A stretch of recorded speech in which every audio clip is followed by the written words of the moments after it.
au deuxième jour de notre cours Diversité et Inclusion 101. Aujourd'hui, nous allons parler de la première façon dont le système se perpétue, à travers les histoires, les mythes et les récits. Joseph Campbell, dans son livre « Puissance du mythe », a expliqué comment les mythes nous donnent des modèles de vie. Par exemple, il est prouvé que dans les cultures qui ont une femme à l'origine de la création, les hommes participent davantage à la prise en charge des enfants. Les mythes ne sont donc pas déconnectés de la réalité, ils l'inspirent vraiment. Tel est le cœur de la thèse de Yuval Noah Harari dans son livre « Sapiens ». Ce sont nos fictions collectives qui nous définissent comme espèces et nous amènent à coopérer. Si nous décidons collectivement de modifier les mythes, nous pouvons modifier la population. Pour le moment, la plupart des histoires et mythes présents dans notre société confortent le système de domination actuel et justifient la supériorité du collectif dominant. Pensez au sacrifice de son fils bien-aimé par Abraham dans les religions monothéistes, incarnant l'obéissance et l'autorité au-dessus de l'amour et l'empathie. Les mythes ou récits alternatifs ont été détruits ou considérés comme primitifs ou insensés, comme la plupart des histoires autochtones par exemple. Et les contes favorisant le dominant ont été mis en valeur à leur place, comme Pocahontas par Disney. John Smith, un aventurier anglais, a écrit sur la façon dont la belle-fille d'un puissant chef indien l'a sauvé de l'exécution. Ce récit de Pocahontas, tournant le dos à son propre peuple et s'alliant avec les Anglais, trouvant ainsi un terrain d'entente entre les deux cultures, dure depuis des siècles. Ce récit est très flatteur pour la culture dominante et véhicule le mythe du bon sauvage, celui qui admire l'homme blanc, admire le christianisme, épouse l'anglais plutôt que l'un des siens. Les religions ont également un rôle clé dans la formation des différents archétypes, comme elles l'ont fait avec la pécheresse originelle, Ève, ou la pure Marie dans la Bible.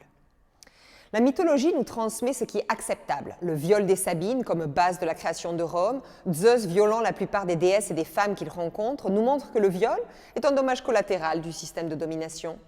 Les grands tableaux d'Européens pillant le monde, de conquérants blancs et impérialistes tels Napoléon ou Alexandre le Grand, nous montrent que la conquête de terre, même à un coût humain terrible, vaut la peine d'être célébrée. C'est ce qu'on appelle le centering en anglais, ou centrage, l'idée que toute la réalité s'explique à travers la perspective du dominant et sa vision du monde. Toutes les histoires qui n'impliquent pas le dominant, qui ne le présentent pas sous un jour positif, disparaissent. Qui a entendu parler des Amazones du Dahomey au Bénin, un puissant régiment militaire entièrement féminin? Et qui a entendu parler de la Caïne, reine berbère et chef religieuse et militaire qui a mené la résistance indigène à la conquête musulmane du Maghreb au 7e siècle? Qui a entendu parler de la reine Nani, une héroïne nationale jamaïcaine, chef des Marrons, les esclaves rebelles au XVIIIe siècle? Et qui connaît Rigoberta Menchú, militante et leader indigène du Guatemala? Nous devons décoloniser nos connaissances pour redécouvrir les mythes et les héros ou héroïnes d'autres cultures ou d'autres systèmes de valeurs. Un autre exemple emblématique du centering est la célébration du jour de Christophe Colomb le 12 octobre, fête nationale de l'Espagne, jour férié aux États-Unis, pour célébrer la découverte des Amériques alors que la plupart des natifs américains considèrent cette date comme le début d'un génocide.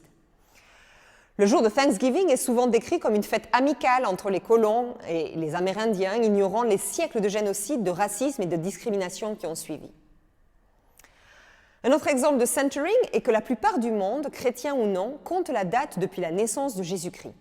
Certaines cultures ont leur propre calendrier, musulmans, orthodoxes, chinois, mais la mesure du temps commune est basée sur une date judéo-chrétienne.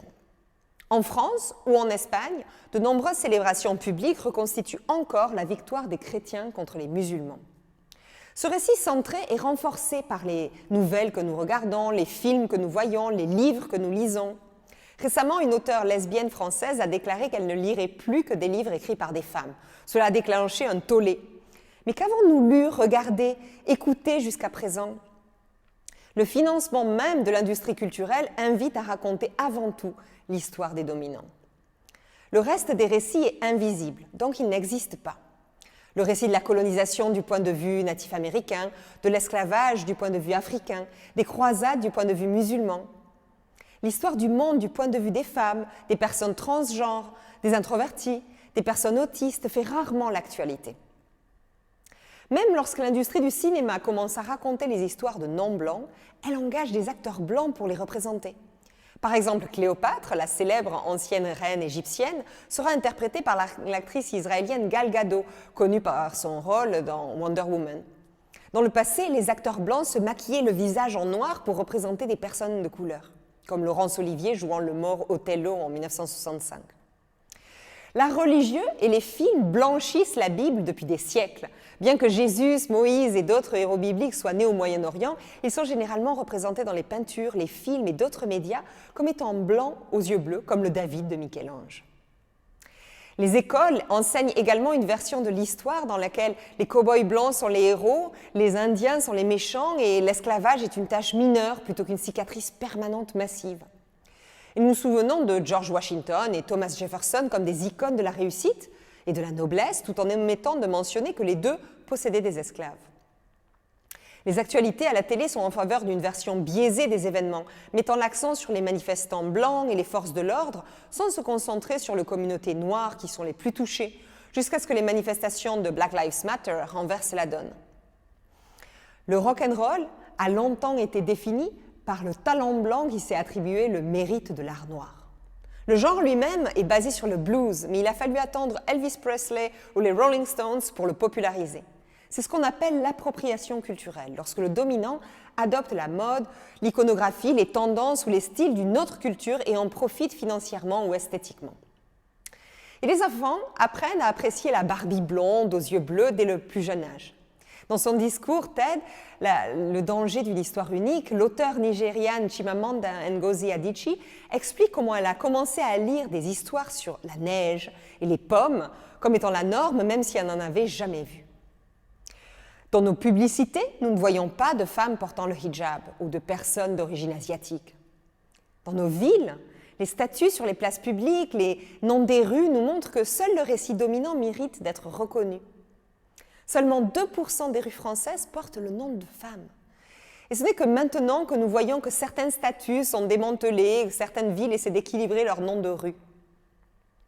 Selon ONU Femmes, seuls 23% des films ont une protagoniste féminine. Et la plupart d'entre eux suivent encore ce qu'on appelle le regard masculin hétérosexuel, ou male gaze, où les femmes sont principalement des objets de désir. Vous pouvez effectuer ce qu'on appelle le test de Bechdel en regardant un film ou une série. C'est un test très simple dans lequel vous devez avoir deux personnages féminins qui ont un nom et se parlent d'autre chose que d'un homme. La moitié des films ne réussissent pas le test. Lorsque nous appartenons à des collectifs non dominants, connaître notre rôle dans l'histoire est en fait la clé de notre émancipation. Nous devons connaître toutes les aventurières, les artistes, écrivaines qui sont absentes de nos récits. Nous devons connaître leurs combats et en remplir notre imagination. À vous de jouer. Quelles sont les histoires que vous avez entendues depuis votre plus jeune âge?